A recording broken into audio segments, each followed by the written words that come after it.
Alors, comment est-ce que 10 personnes peuvent t'aider à faire que ton side hustle ce soit un succès? C'est ce qu'on va voir dans ce chapitre, dans ce jour du challenge 27 jours pour créer ton revenu complémentaire, ton side hustle. C'est une playlist YouTube que tu peux retrouver sur ma chaîne YouTube.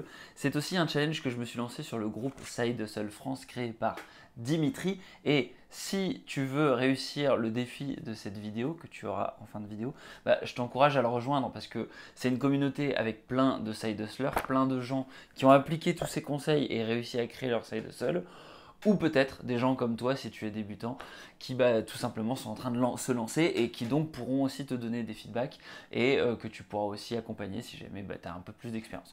Donc, l'objectif de ce chapitre, quelque part, c'est réussir à utiliser ton réseau et ou développer ton réseau pour alimenter ton side hustle et faire en sorte qu'en gros, tu trouves des gens pour pouvoir soit être des futurs clients, soit des gens qui puissent t'aider. Alors concrètement, Chris Guilbeault, ce qu'il fait dans ce chapitre-là, dans ce jour 19, c'est tout simplement qu'il va nous proposer 4 types de personnes à contacter.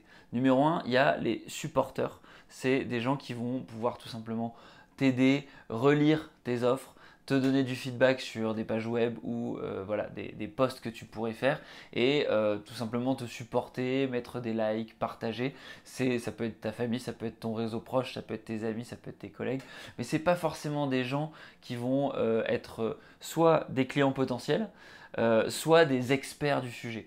Et donc du coup, voilà, tu peux pas non plus attendre d'eux que, ça peut te donner un boost initial sur les réseaux sociaux, mais c'est pas ça qui va faire que ça va changer ta vie. Ceci étant, c'est très important d'avoir du support entre guillemets dans ton réseau proche, autrement c'est un peu difficile et tu peux avoir un petit sentiment de solitude. Ensuite, tu peux avoir des mentors, des experts, des gens qui font ce que tu fais déjà ou qui font quelque part un side hustle similaire au tien, mais qui ont plus d'expérience et qui du coup peuvent te donner des tips, des astuces. Voilà, donc typiquement ces gens-là, tu vas les trouver sur Side Hustle France. Moi par exemple, mon service, je vais le créer sur 5euros.com, donc de toute évidence, je vais pouvoir trouver sur le groupe 5euros.com sur Facebook dédié ou sur le Discord de 5euros.com, c'est la plateforme sur laquelle je peux créer mon service.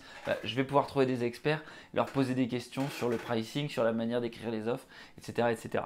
Ensuite, tu peux avoir donc les clients idéaux quelque part. Donc ça, c'est des gens peut-être que tu as déjà servi, des gens à qui tu as présenté, on parlait hier de services en mode bêta. C'est ce type de personnes-là que tu peux contacter.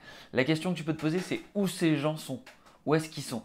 Moi, par exemple, j'ai envie de faire un coaching en entretien d'embauche. Du coup, je vais m'adresser à deux catégories. Il y a les gens qui sont étudiants et qui du coup cherchent leur premier job. Et puis numéro 2, il y a les cadres supérieurs, les gens qui sont déjà en poste et qui sont susceptibles de changer de travail.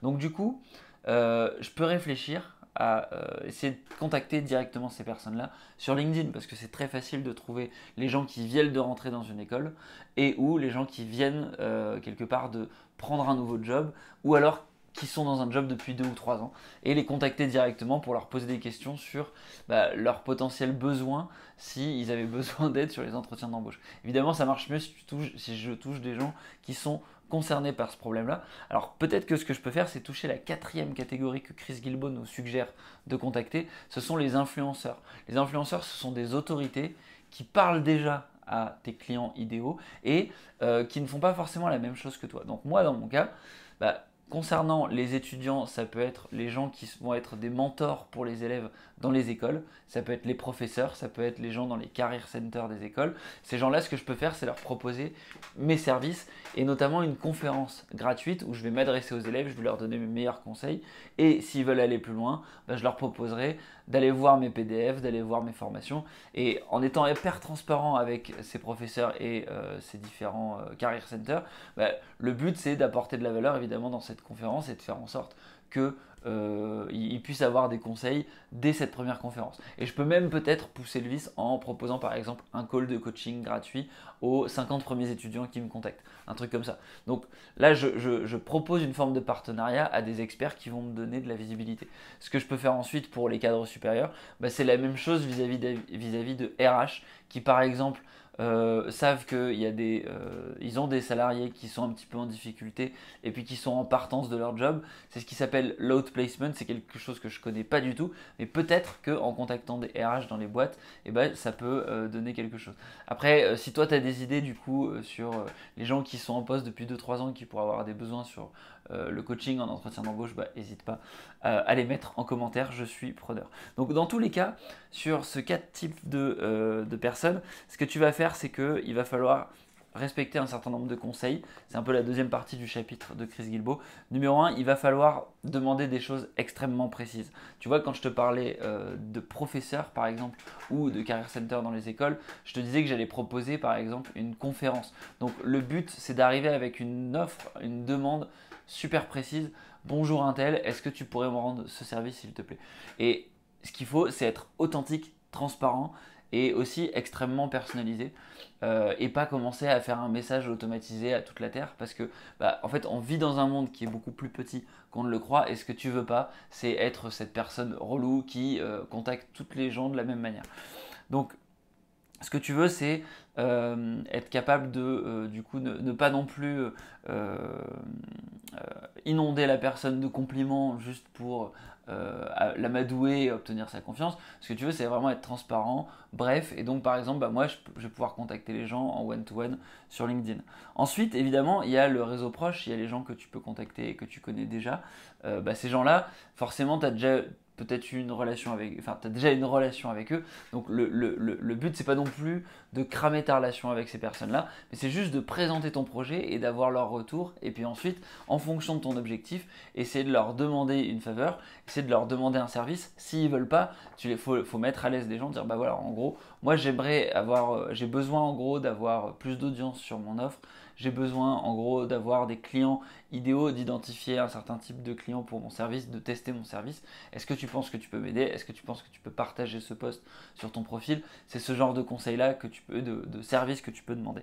Donc, ce qu'il faut être aussi capable de faire, du coup, c'est un peu le dernier conseil que je donne ici, c'est être capable d'accepter le non. Si la personne n'est pas à l'aise parce qu'elle considère que ton service il n'est pas suffisamment abouti, que ton projet il est un peu trop foireux, il ne faut pas le prendre personnellement. Il faut juste réceptionner le feedback, se dire ok, elle n'a pas assez confiance en moi, comment est-ce que je peux retravailler mon truc pour qu'elle ait confiance? C'est un non aujourd'hui, c'est pas forcément un non demain, donc ce que tu peux faire c'est tout simplement proposer de lui représenter ton truc dans 1 ou 2 semaines, une fois que tu l'auras travaillé un peu plus, peut-être que la réponse sera différente.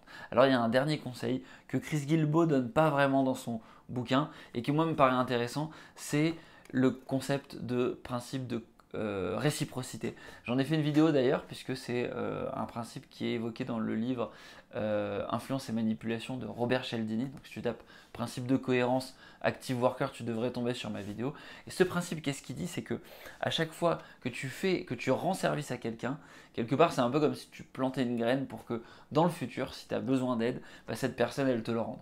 Donc moi, ce que je te suggère, c'est réfléchir à tous les gens à qui tu as rendu service par le passé, de manière gratuite, de manière altruiste, un peu comme un bon samaritain à qui tu rends service, et demande-toi si ces personnes, eh ben, quelque part, elles ne seraient pas heureuses de te rendre l'appareil. Et ce principe de cohérence, il est super fort dans ce cas-là, puisque peut-être qu'il va te permettre de définir cette liste de 10 personnes.